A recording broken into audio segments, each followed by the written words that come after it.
Assalamualaikum warahmatullahi wabarakatuh. Waalaikumsalam warahmatullahi wabarakatuh. Innal hamdalillah nahmaduhu wa nasta'inuhu wa nastaghfiruh wa nastahdihi wa natubu ilayhi wa na'udzu billahi min shururi anfusina wa min sayyiati a'malina. Man yahdihillahu fala mudilla lahu wa man yudlil fala hadiya lahu. Asyhadu an la ilaha illallah wahdahu la syarika lahu wa asyhadu anna Muhammadan abduhu wa rasuluh. La nabiyya wa la rasula ba'dah. Allahumma salli wa sallim wa barik wa an'im ala nabiyyina Muhammadin wa ala alihi wa ashabihi ajma'in. A'udzu billahi minasy syaithanir rajim. Ya ayyuhalladzina amanu taqullaha haqqa tuqatih wa la tamutunna illa wa antum muslimun. Fa usikum wa nasihi bittaqwallahi faqad faza al-muttaqun. Rabbi shrah li sadri wa yassir li amri wahlul 'uqdatam min lisani yafqahu qawli. Allahumma 'allimna ma yanfa'una wanfa'na bima 'allamtana wa zidna 'ilma. Amma ba'd, ikhwani fillah rahimani wa rahimakumullah. Puji dan syukur senantiasa kita panjatkan kehadirat Allah Subhanahu wa taala, Allah semesta alam, atas segala limpahan nikmat yang Allah Subhanahu wa taala berikan kepada kita. Pada kesempatan malam hari ini kita bisa berkumpul bermuajahah dalam rangka thalabul ilmi, dalam rangka menuntut ilmu sebagaimana yang Rasul sallallahu alaihi wasallam perintahkan, sebagaimana yang Allah Subhanahu wa taala nikahkan kepada kita sebagai orang yang beriman untuk senantiasa meningkatkan ketakwaan. Dan di antara cara untuk meningkatkan ketakwaan itu adalah dengan thalabul ilmi atau mencari ilmu. Salawat dan salam semoga senantiasa tercurahkan kepada Nabi kita, suri teladan kita, baginda Nabi besar Nabi Agung Muhammad sallallahu alaihi wasallam, keluarga, sahabat, para tabi'in, tabi'ut tabi'in, dan seluruh umat yang istiqamah menjalankan agama Islam sampai hari kiamat.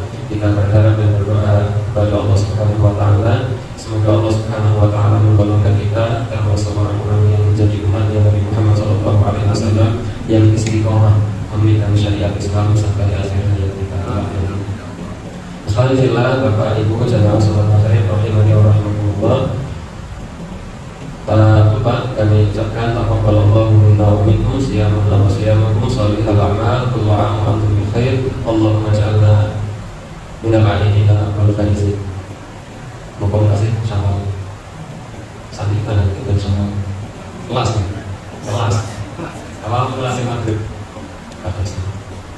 Tapi tidak masalah, karena di antara ciri orang yang bertakwa, sebagaimana yang Allah Subhanahu wa taala firmankan dalam Al-Qur'an surat Ali Imran ayat 134 kalau tidak salah, di antara ciri orang yang bertakwa itu adalah wal 'afina 'anil nas, orang yang mau memaafkan kesalahan orang lain. Inilah di antara amalan yang barangkali berat. Kalau meminta maaf itu sesuatu yang barangkali mudah, sekedar minta maaf. Tapi yang berat itu adalah memaafkan lahir dan batin. Kadang memaafkan lahir itu mudah, tapi memaafkan batin itu ya agak susah. Oleh karena itu sampai kemudian Rasul sallallahu alaihi wasallam bersabda dalam hadisnya yang sahih, yang diriwayatkan oleh Imam Muslim, Rasulullah sallallahu alaihi wasallam bersabda, "Tuftahu abwaabul jannati yaumal itsnaini wa yaumal khamisi." Pintu surga itu akan dibuka setiap hari Senin dan hari Kamis. Kalau Ramadan setiap hari, kalau selain Ramadan hari Senin dan Kamis. Ini yang disabdakan oleh Nabi sallallahu alaihi wasallam. Wa yughfaru likulli 'abdin la yusyriku billahi syai'an. Maka Allah Subhanahu wa taala akan mengampuni semua hamba ketika hamba itu tidak berbuat kesyirikan. Allah Subhanahu wa taala akan mengampuni hamba ketika hamba itu tidak menyekutukan Allah. La yusyriku billahi syai'an, tidak menyekutukan Allah. Ketika pintu surga dibuka, maka pasti Allah akan mengampuni dosa-dosanya. Diampuni. Kalau hamba itu hamba yang wahid, orang yang mentauhidkan Allah dan tidak menyekutukan Allah dengan sesuatu. Kata Nabi, illa rajulan, kecuali ada satu orang laki-laki ini belum akan diampuni oleh Allah Subhanahu wa taala. Padahal dia orang mukmin, padahal dia orang muslim, padahal dia orang muwahhid, orang yang bertauhid, orang yang tidak menyekutukan Allah Subhanahu wa taala dengan sesuatu. Tetapi ternyata kemudian Allah Subhanahu wa taala belum akan mengampuni. Maka Rasulullah SAW melanjutkan sabdanya, kana bainahu wa baina akhihi syahna, ketika orang itu masih ada pertikaian dengan saudaranya. ketika orang itu masih ada sengketa dengan saudaranya, ketika orang itu masih ada permusuhan dengan saudaranya, ketika orang itu masih saling mendiamkan dengan saudaranya, maka belum akan diampuni oleh Allah Subhanahu wa taala. Sampai kemudian Rasulullah SAW sampai mengisahkan tentang firman Allah Subhanahu wa taala, "Anziru hadaini hatta yastaliha." Rasul sampai mengulanginya 3 kali. "Anziru hadaini hatta yastaliha, anziru hadaini hatta yastaliha." Tunggu, 2 hamba ini belum akan diampuni oleh Allah Subhanahu wa taala dosanya sebelum keduanya saling memaafkan. Anziru hadaini hatta yastaliha, tunggu sampai kedua hamba ini saling islah, saling memaafkan. Dan tunggu, anziru hadaini hatta yastaliha, dan tunggu sampai kedua hamba ini saling memaafkan. Oleh karena itu, maafkan setelah bulan Ramadan di bulan Idul Fitri, jadi hari raya Idul Fitri di bulan Syawal itu, jangan hanya sekedar ada istiadat dasar nasi kosong-kosong ya, akuran-akurannya ya, lain batinnya, ya. Tetapi ternyata batinnya masih mendendam, masih menyimpan rasa permusuhan, bahkan tidak hanya dendam, sampai ingin membalas atau balas dendam. Ada orang yang dendam dan ingin membalas. Ada orang yang ingin membalas tapi tidak dendam. Terus pokoknya balas, ini misalnya aku mau pokoknya enak. Tapi ada orang yang ingin membalas sambil mendendam, dan inilah yang paling buruk, balas dendam. Oleh karena itu, di antara ciri orang yang bertakwa itu adalah wal-afina 'anil nas. Kalau kemudian kita hubungkan dengan firman Allah Subhanahu wa taala tentang ibadah Ramadan, kata Allah kan, ayat yang paling terkenal ketika bulan Ramadan, diwajibkan atas kalian berpuasa sebagaimana diwajibkan atas orang-orang sebelum kamu. Di akhir ayat apa? La'allakum tattaqun. Puasa itu tujuannya apa? Supaya kalian menjadi orang-orang yang bertakwa. Ternyata di surat Ali Imran ayat 133-134, di antara orang bertakwa, kalau disebut orang bertakwa itu cirinya adalah wal-'afina 'anil nas. Maka setelah bulan Ramadan, bulan Syawal kok belum mau memaafkan orang lain, Ramadannya dipertanyakan. Kenapa? Karena ternyata Ramadannya tidak mampu mengantarkan dia kepada menjadi orang yang bertakwa. Kenapa dia belum dikatakan sebagai orang yang bertakwa? Belum mau memaafkan kesalahan orang lain, apalagi saudaranya sendiri, saudara kandung, saudara sepupu. Maka di antara ciri orang yang bertakwa itu adalah wal-'afina 'anil nas. Ramadan yang kemudian kita harapkan mengantarkan kita menjadi pribadi orang yang bertakwa, la'allakum tattaqun. Ternyata ciri orang yang bertakwa itu adalah wal-'afina 'anil nas, memaafkan kesalahan orang lain. Dan benarlah ketika kemudian Rasulullah SAW menjelaskan bahwa di antara ciri orang yang di antara orang yang belum akan diampuni itu adalah orang yang belum saling memaafkan. Maka kembali kepada Ramadan lagi. Kalau tadi ayat, sekarang hadisnya kata Rasul kan, man shoma Ramadan imanan wa ihtisaban ghufira lahu ma taqaddama min. Tapi orang yang puasa itu dengan iman dan mengharapkan pahala akan diampuni dosanya. Maka Ramadan 30 hari 29 hari ini akan menghapus dosa. Tapi setelah Ramadan belum memaafkan, kata Nabi, andiru hadaini hatta yastaliha, tunggu 2 hamba ini belum akan dimaafkan belum akan diampuni sebelum keduanya saling memaafkan. Ini korelasi yang erat antara Ramadan dengan Syawal. Maka saling memaafkan itu barangkali dulu berawal dari ayat dan hadis ini. Oleh karena itu ada istilah halal musliman itu tradisi saja, bukan syariat Islam. Tapi esensinya benar. Ritualnya, acaranya itu tradisi semata, bukan syariat Islam. Tradisi adat istiadat biasa. Tidak mengapa dilakukan asalkan jangan dianggap sebagai sebuah ritual ibadah. Tetapi esensinya benar, saling memaafkan. Esensi ini yang kemudian perlu digali dan perlu dilaksanakan. Jangan mengadakan halal bihalal tapi ternyata masih nah, bahasa Tembaran itu wala kace alahu, wala kace. Oleh karena itu benar-benar kemudian ayat ini wal-'afina 'anil nas yang mungkin berat bagi kita, tetapi ternyata ini konsekuensi kalau kita mengaku sebagai orang yang bertakwa, sebagai buah dari ibadah Ramadan yang 30 hari 29 hari kemarin sudah kita laksanakan. Nah, ini mukadimah. Sekali lagi kita ucapkan taqabbalallahu minna wa minkum. Kalau kata orang Indonesia, minal aidin wal faizin, mohon maaf lahir dan batin. Itu kata orang Indonesia. Kata para sahabat dulu, sahabat tadi itu taqabbalallahu minna wa minkum. Itu yang dulu sering diucapkan oleh para sahabat ketika mereka bertemu satu dengan yang lainnya ketika itu. Alhamdulillah, rahimani wa rahimakumullah. Pada kesempatan malam hari ini sedikit kita akan mengulas beberapa hadis dari Rasulullah SAW. Kemarin saya di WA oleh Pak Budi, tetapi saya buka WA-nya terlambat. Materinya apa? Saya membalas. Insya Allah kita bahas materi tentang himpunan putusan Takfir Muhammadiyah bab iman kepada Rasul, khususnya tentang kekhususan Rasul. Tetapi saya ingat bahwa ternyata ada satu tema yang saya masih lupa, karena dulu pernah saya bahas tentang tauhid, kemudian ini masih ada sisa-sisa materi tentang tauhid yang perlu untuk disampaikan. Alhamdulillah, rahimani wa rahimakumullah.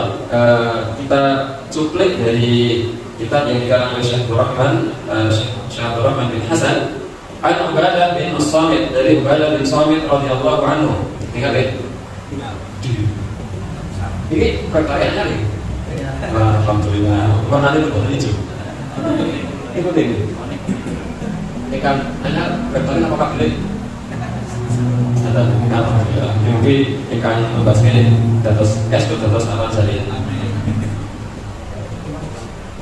Qala musannif rahimahullah an Ubadah bin As-Samit, dari Ubadah bin Samit radhiyallahu anhu. Qala, beliau berkata, qala Rasulullah sallallahu alaihi wasallam, Rasul sallallahu alaihi wasallam bersabda, man, siapa orangnya syahida la ilaha illallah wahdah la syarikalah, yang bersaksi bahwa tidak ada ilah yang berhak disembah kecuali Allah semata, la syarika lahu, tidak ada sekutu baginya, wa anna Muhammadan abduhu wa rasuluh, dan bahwasanya Muhammad adalah hamba dan utusannya, wa anna Isa abdullahi wa rasuluh, bersaksi bahwa Isa bin Maryam adalah hamba Allah dan rasulnya, wa kalimatuhu, dan Isa itu adalah kalimat Allah, alqaha ila Maryam, yang Allah berikan kepada Maryam, wa ruhum minhu, bersaksi bahwa Isa itu adalah roh dari Allah, wa anna jannata haq, bersaksi bahwa surga itu benar adanya, wa nar, bersaksi bahwa neraka itu benar adanya dan benar-benar ada. Janji Rasul, adkhalallahu jannata ala ma kana min al-amal, maka Allah Subhanahu wa taala akan masukkan dia ke dalam surga seperti apapun amalnya di dunia. Allah pasti akan memasukkan dia ke dalam surga seperti apapun amalnya di dunia. Hadis diriwayatkan oleh Imam Bukhari dan Imam Muslim.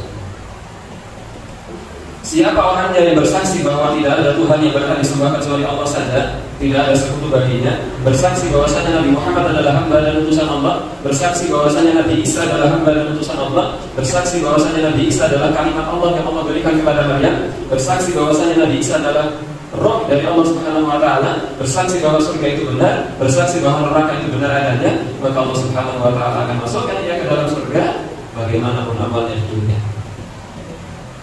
Mari kita ucapkan semoga kalimat per kalimat yang telah disabdakan oleh Rasul sallallahu alaihi wasallam. Rasul sallallahu alaihi wasallam bersabda, tadi kita kata kalimat ini kalimat, man syahida an la ilaha illallah, siapa orangnya yang bersaksi bahwa tidak ada Tuhan yang berhak disembah kecuali Allah.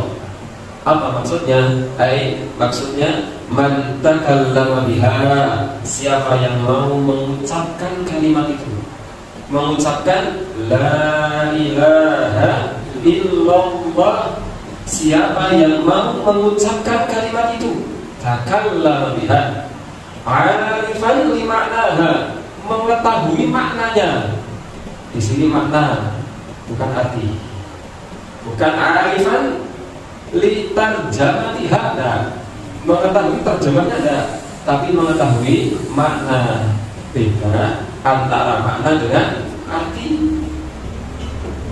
sesuatu itu mungkin punya arti tapi belum tentu punya makna, dan sesuatu itu mungkin tidak ada artinya tapi memiliki makna.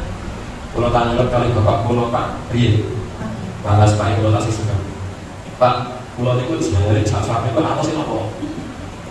Bukan ngerti. Pulau Pak Dositing kamus itu nggak betul neten. Ja'far ini betul neten. Betul Ain Ja'far betul neten. Betul Hamzah Ja'far betul neten. Kalau kali Ja'far Pulau Pak Dositing kamus apa betul neten. Kamus Al-Munawi betul neten. Kamus yang paling biasa betul neten. Kamus paling kandel kamus Arab yang terjemahannya Arab. Contoh saya Indonesia kayaknya KBBI. Kamus besar bahasa Indonesia. Itulah bahasa Indonesia, artinya adalah bahasa Indonesia. Artinya kamus mau jamul wasit, kamus lisanul arab. Ini kok betul neten artinya Ja'far. Jebule bapak ning kula niku enak maksudnya. Ja'far kuwi artinya oke. Nopo bisa. Ja'far sonte kuwi jenenge Sunan Kudus. Wali Songo Sunan Kudus kuwi jenenge Ja'far sonte. Pulau yang kita sendiri Ja'far Shadiq kan kalau sudah amin Ja'far apa sahabat Nabi Sallallahu Alaihi Wasallam ya, putranya Abu Thalib, yaitu sepupunya Nabi Muhammad Sallallahu Alaihi Wasallam yang memiliki gelar At-Tayyar, yang dulu pernah perang pada saat perang Mu'tah. Salah perang Mu'tah itu nikah. Perang Mu'tah itu tangan beliau ditugasi membawa panji Islam, panji Rasulullah, di mana kode etik peperangan ketika itu, ketika benderanya jatuh sudah otomatis pasukan dianggap kalah. Perang Nabi ini.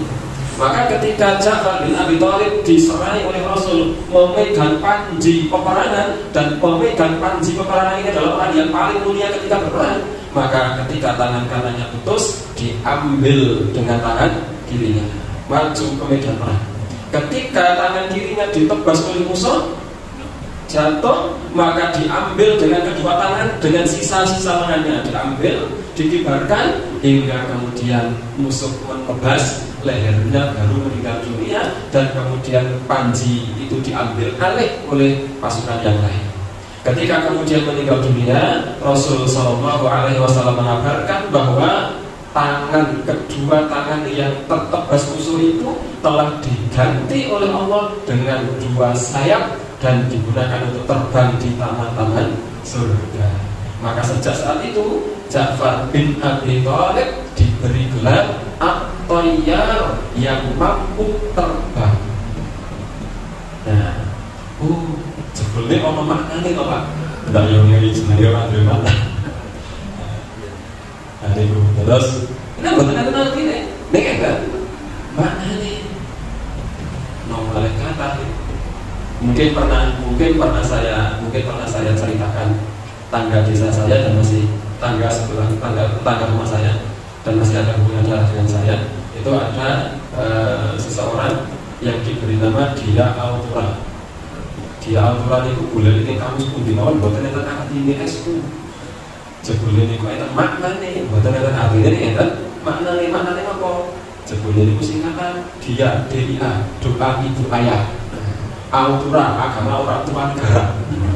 Dia Autura itu singkatan doa ibu ayah, agama orang tua dan negara. Terus sing ndongake men yo ibune, bapakne, tur wongsan negara men yo ndongake. Dan itu betul arti ini enten maknane. Oleh karena itu arti dan makna itu beda. Kalau arti mungkin mudah, tetapi makna ini yang perlu kita gali. Nah, kalau tidak salah kalau kita singgung tentang ini makna dari la ilaha illallah, maka di sini dikatakan maksud dari syahidah la ilaha illallah, bersaksi bahwa tidak ada Tuhan yang berhak disembah kecuali Allah, itu mantakal lama biha, siapa orangnya yang mau mengucapkan la ilaha illallah, arifan li ma'naha, mengetahui makna dari la ilaha illallah, bukan hati tapi makna dari la ilaha illallah, alamilan bi muqtadaha, mengamalkan konsekuensi dari la ilaha illallah. Betul namun la ilaha illallah pun tetapi mengamalkan konsekuensi. Kalau sudah mengatakan la ilaha illallah itu apa konsekuensinya? Maka diamalkan. Dan konsekuensi yang paling besar itu adalah meninggalkan semua bentuk peribadatan kepada selain Allah. Itu konsekuensi paling besar dari kalimat la ilaha illallah. Orang mengucapkan la ilaha illallah, tahu maknanya, tapi masih mencari pesugihan dengan cara-cara yang kesyirikan itu. Baru mengatakan, tapi belum mengamalkan konsekuensi. Maka bukan itu maksud dari syahadat la ilaha illallah. Bersaksi bahwa tidak ada Tuhan yang berhak disembah kecuali Allah itu mengucapkannya, tahu maknanya, dan mengamalkan konsekuensinya batinan wa dhahiran, baik batin maupun zahir. Tidak hanya zahir saja, tapi juga batinnya betul-betul mengakui, mengamalkan konsekuensi dari la ilaha illallah. Lanjut ke sini. Wa qauluhu, dan sabda Rasul sallallahu alaihi wasallam, wa anna Muhammadan abduhu wa rasuluh, dan bahwasanya Muhammad adalah hamba dan utusan Allah alaihi salatu wasallam. Wa qauluhu, sabda Nabi abduhu wa rasuluh, Nabi Muhammad SAW itu hamba dan utusannya. Ata bihataini sifataini wa jam'ihima, lafadznya menggunakan abduhu wa rasuluh, ada dua sifat. Sifat yang pertama adalah abduhu, hamba Allah. Nabi Muhammad itu sifat yang pertama adalah hamba Allah. Nabi Muhammad itu sifatnya yang kedua adalah Rasul Allah. Yang pertama hamba Allah, yang kedua Rasul Allah. Wa jam'ihima, dan dikumpulkan ke dalam satu kalimat abduhu wa rasuluh. Maksudnya apa ini? Daf'an lil ifrati, meniadakan atau mengingkari ifrat, berlebih-lebihan. Wa tafrid, dan mengingkari, meniadakan tafrid, meremehkan. Ini pernah kita sebut juga secara singkat. Maka ketika kita mengakui bahwasanya Nabi Muhammad itu hanya seorang hamba, maka tidak boleh memposisikan Nabi pada batas sampai batas ketuhanan. Dan ketika kita mengakui bahwasanya Nabi Muhammad itu adalah Rasul, maka kita tidak boleh meremehkan Nabi Muhammad. Kita akui dia adalah hamba manusia biasa, sebagaimana kita manusia yang butuh makan, butuh tidur, yang kadang lupa. Rasul itu juga pernah lupa, bahkan lupanya kan sholat, itu Rasul pernah lupa. Tetapi bahwa beliau adalah seorang Rasul yang perlu kita muliakan, yang sikap kita dengan beliau itu berbeda dengan sikap kita dengan selain beliau. Fa inna katsiran, karena sesungguhnya banyak orang yang mengaku bahwasanya dia mengatakan wa asyhadu anna Muhammadan abduhu wa rasuluh, tetapi dia masih mungkin berlebih-lebihan dalam memuji Rasul, tapi ada juga orang yang meremehkan Rasul. Maka sikap yang benar adalah tawassul, pertengahan antara ifrat dan antara tafrid. Kenapa? Karena Rasul itu seorang hamba, maka bukan Tuhan. Maka jangan dituhankan, jangan dipuji-puji selayaknya Tuhan. Tidak boleh. Wahai Muhammad, engkaulah yang menciptakan segalanya. Oh, salah. Nabi Muhammad itu hamba, bukan Tuhan. Tetapi juga tidak boleh meremehkan Nabi Muhammad, karena Nabi Muhammad itu seorang Rasul. Maka inilah tawassul, pertengahan antara ifrat dan tafrid. Wa anna Muhammadan abduhu wa rasuluh. Qauluhu, sabda Rasul sallallahu alaihi wasallam, wa anna Isa abdullahi wa rasuluh, dan Nabi Isa adalah hamba Allah dan utusannya. Ini juga maknanya sama dengan Muhammadun abduhu wa rasuluh. Nabi Isa itu hamba, maka haram dianggap sebagai Tuhan. Tapi Nabi Isa itu juga Rasul, maka tidak boleh diremehkan. Jujur, bukan arek gaya menipu gambar Nabi Isa, jadi itu Allah buat. Tidak boleh, ini haram juga. Kenapa? Karena Nabi Isa itu Rasul, tidak boleh diremehkan. Tapi Nabi Isa itu apa? Sehingga tidak boleh dianggap sebagai Tuhan. Ini keyakinan kita sebagai orang mukmin. Qauluhu, sabda Rasul sallallahu alaihi wasallam, wa kalimatuhu, dan Nabi Isa itu adalah kalimatnya Allah. Nabi Isa itu selain hamba Allah, selain Rasul Allah, ternyata Nabi Isa itu adalah kalimatnya Allah. Ini sabda Rasulullah SAW. Wa kalimatuhu, Nabi Isa itu adalah kalimatnya Allah. Innama summiya Isa alaihi salam kalimatuhu, sesungguhnya Nabi Isa alaihi salam dikatakan sebagai kalimatnya Allah. Kenapa? Liwujudihi biqaulihi ta'ala, karena Nabi Isa itu ada karena kalimat kun. Ulama jenengan itu ya, kalimat kun, tetapi melalui proses bapak dan ibu. Tapi Nabi Isa tidak langsung dengan kalimat kun. Kun itu adalah kalimat dari Allah Subhanahu wa Ta'ala. Maka Nabi Isa ada di rahimnya Maryam itu bukan melalui proses dari seorang bapak, tapi ada karena Allah langsung berfirman kun, jadilah. Kama qala usalafu minal mufassirin, sebagaimana ini yang dijelaskan oleh ulama zaman dahulu dari kalangan para ahli tafsir. Qala al-Imam Ahmad, Imam Ahmad bin Hanbal berkata fi Ar-Raj' 'ala al-Jahmiyah, dalam kitabnya Ar-Raj' 'ala al-Jahmiyah, bantahan terhadap orang-orang Jahmiyah. Kata Imam Ahmad bin Hanbal, salah satu pendiri mazhab yang keempat, al-kalimah allati alqaha ila Maryam, maksud dari kalimat yang Allah berikan kepada Maryam adalah ketika Allah Subhanahu wa Ta'ala berfirman kun, jadilah. Fakana Isa, maka Isa pun jadi dengan apa? Bikun, jadi hanya dengan kalimat kun, tanpa melalui proses bapak dan ibu. Jadi hanya karena firman Allah, yaitu kun. Kun ini adalah kalimat dari Allah. Walaisa Isa huwa kun, bukan maksudnya Nabi Isa adalah kun, itu bukan. Walakin, tetapi karena Nabi Isa itu ada lewat perantara kun, fa kun, maka kalimat kun minallahi ta'ala, dari Allah Subhanahu wa Ta'ala, itu qaulan, sebagai sebuah firman. Kalimat kun dari Allah Subhanahu wa Ta'ala itu sebagai sebuah kalimatnya, firmannya Allah. Walaisa kun makhluqan, bukan berarti kun itu adalah sebagai sebuah makhluk. Nah, oleh karena itu Nabi Isa disebut sebagai kalimatnya Allah. Maka Rasul bersabda kalimatuhu, kalimatnya Allah, alqaha ila Maryam, yang Allah berikan kepada Maryam. Kenapa disebut kalimat Allah? Karena Nabi Isa ada di rahim Maryam karena Allah Subhanahu wa Ta'ala berfirman kun, tanpa melalui proses bapak dan ibu sebagaimana manusia yang lain pada wa qawluhu, dan sabda Rasulullah SAW, wa ruhun minhu, bersaksi bahwasanya Nabi Isa alaihissalam itu adalah roh dari Allah Subhanahu wa Ta'ala.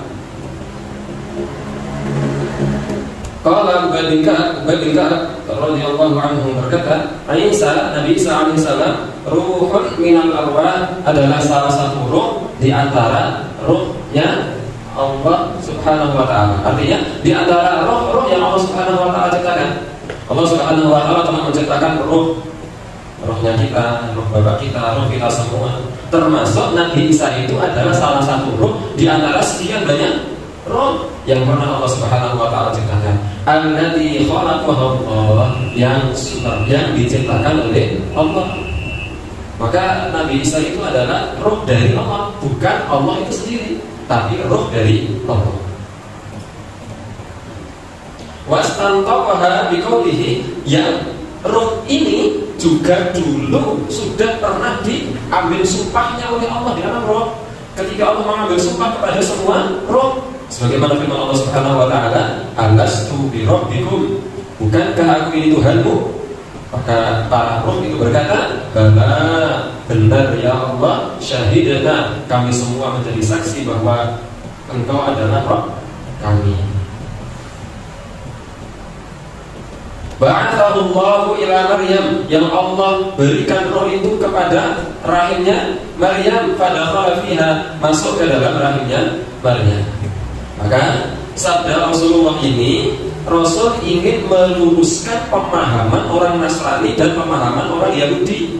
Orang Nasrani yang kemudian memahami, meyakini bahwasanya Nabi Isa itu adalah bagian dari Allah, maka Rasul SAW ingin meluruskan pemahaman orang Nasrani bahwasanya Nabi Isa itu adalah roh dari Allah, bukan Allah, tapi roh dari Allah. Sebagaimana kita juga roh dari Allah. Dan ketika Rasul bersabda wa kalimatuhu, Nabi Isa itu adalah kalimat dari Allah, maka Rasul sedang ingin meluruskan pemahaman orang Yahudi, di mana dulu itu orang Yahudi menganggap Nabi Isa itu anak haram, karena mereka menganggap Maryam itu adalah berzina.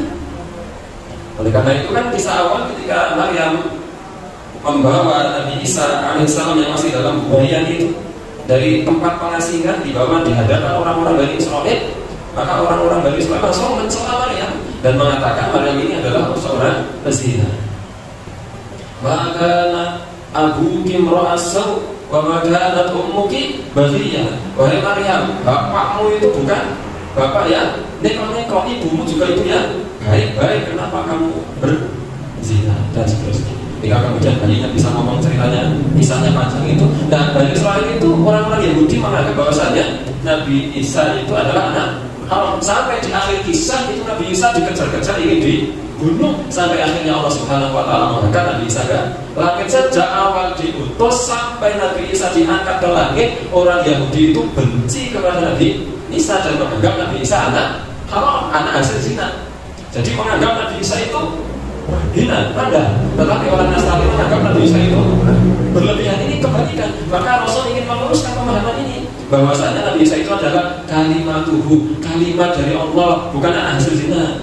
Dan Nabi Isa itu adalah roh dari Allah, bukan Allah itu sendiri. Nah, oleh karena itu ini yang kemudian disabdakan oleh Rasul Sallallahu Alaihi Wasallam. Wal jannatu haq wan nar haq. Bersaksi bahwasanya surga itu ada, benar adanya, hak benar dan ada, benar hak, dan bersaksi bahwasanya neraka itu benar adanya, dan surga dan neraka itu sudah ada. Sebagaimana pernah kita jelaskan, surga dan neraka itu sudah ada. Dalilnya adalah firman Allah Subhanahu wa taala surat Al-Hadid ayat 21. Kata Allah Subhanahu wa taala, "Sabiqu ila maghfiratin min rabbikum." Berlomba-lombalah kalian menuju ampunan dari Rabb kalian, dan berlomba-lombalah kalian untuk meraih jannah surga. Arduha ka'ardis samai wal ard, yang lebarnya itu selebar langit dan bumi. Uiddat, yang sudah disiapkan, bukan yang akan disiapkan. Kalau akan disiapkan itu bahasa Arabnya tu'addu, akan disiapkan. Kata Allah, uiddat, yang sudah disiapkan, berarti sudah ada. Lilladzina amanu billah, bagi orang-orang yang beriman kepada Allah. Allah Subhanahu wa taala juga berfirman tentang neraka, fattaqun nar allati waquduha an-nas wal hijarah. Bertakwalah, takutlah kalian dari neraka yang bahan bakarnya adalah anas, manusia, wal hijarah, batu, uiddat, yang sudah disiapkan. Lil kafirin, bagi orang-orang yang bertakwa. Bagi orang-orang yang kafir. Bagi orang-orang yang kafir, disiapkan bagi orang-orang yang kafir. Uiddat lil kafirin. Surga disiapkan bagi orang-orang yang bertakwa, sudah disiapkan. Dan neraka juga sudah disiapkan bagi orang-orang yang kafir. Nah, inilah sabda Rasulullah SAW kembali kepada tadi. Siapa orangnya yang bersaksi bahwa tidak ada Tuhan yang berhak disembah kecuali Allah, bersaksi bahwasanya Nabi Muhammad adalah hamba dan utusan Allah, bersaksi bahwasanya Nabi Isa adalah hamba dan utusan Allah, kalimat dari Allah yang Allah berikan kepada Maryam, roh dari Allah Subhanahu wa taala, bersaksi bahwa surga itu ada, bersaksi bahwa neraka itu ada. Kata Rasulullah SAW, adkhalahullahu jannah, Allah Subhanahu wa taala akan masukkan dia ke dalam surga, ala ma kana minal amal, bagaimanapun amalnya di dunia seperti apa pasti masuk surga. Tapi tadi la ilaha illallah saja harus mengucapkannya, tahu maknanya, dan mengamalkan konsekuensinya. Sebagian pensyarah hadis menyebutkan bahwa adkhalallahu jannata ala ma kana minal amal, maksudnya adalah Allah Subhanahu wa taala akan masukkan dia ke dalam surga sesuai dengan amal yang dilakukan. Kalau amalnya baik dan banyak, maka surganya semakin tinggi. Kalau amalnya sedikit surganya bawah, tapi pasti masuk surga. Entah surganya tinggi atau surganya rendah, atau mungkin harus melewati neraka terlebih dahulu, bisa jadi. Sebagaimana disebutkan dalam banyak riwayat yang sahih dari Nabi SAW, dan ini yang kemudian dituliskan oleh Majelis Tarjih pimpinan Pusat Muhammadiyah dalam Himpunan Putusan Tarjih jilid 1 bab awal. Ada orang yang masuk surga tapi harus lewat neraka terlebih dahulu. Ini yang kemudian diyakini oleh Ahlus Sunnah dan juga dituliskan dalam Himpunan Putusan Tarjih Muhammadiyah berdasarkan banyak riwayat yang sahih dari Nabi SAW. Nah, tapi pada akhirnya akan masuk surga. Maka Rasulullah SAW bersabda, "Adkhalahul jannah ala ma kana minal amal." Maka Allah Subhanahu wa taala akan memasukkan orang itu ke dalam surga seperti apapun amalnya di dunia. Atau dalam penjelasan yang lain, sesuai dengan amal yang dilakukan di dunia. Khalifillah rahimani wa rahimahullah, inilah fadilah atau keutamaan orang yang mentauhidkan Allah, tidak menyekutukan Allah dengan sesuatu, dan bersaksi Nabi Muhammad adalah hamba dan utusan Allah, dan memiliki iman yang benar kepada Nabi Isa alaihissalam, dan yakin bahwa surga itu ada dan neraka itu ada. Tadi dengan mengucapkannya, tahu maknanya dan mengamalkan konsekuensinya. Ikhwanifillah rahimani wa rahimahullah, barangkali ini yang bisa kita sampaikan sudah bisa. Semoga bermanfaat khususnya untuk diri saya sendiri dan umumnya berjamaah sekalian. Mohon maaf atas segala salah dan khilaf. Semoga bisa kita ambil manfaatnya, dan semoga bisa menjadi renungan bagi diri saya sendiri, dan bisa menjadi renungan bagi Bapak Ibu semuanya, dan menambah ilmu. Dan apa yang kemudian sudah kita dapatkan pada malam hari ini benar-benar menjadi ilmu yang bermanfaat. Aku qouli hadza wa astaghfirullahaladzim li wa lakum. Walhamdulillahirabbil alamin. Wassalatu wassalamu ala Rasulillah Muhammadin imamil mursalin. Subhanallah wa bihamdihi asyhadu an la ilaha illa anta astaghfiruka wa atubu ilaik. Assalamualaikum warahmatullahi wabarakatuh.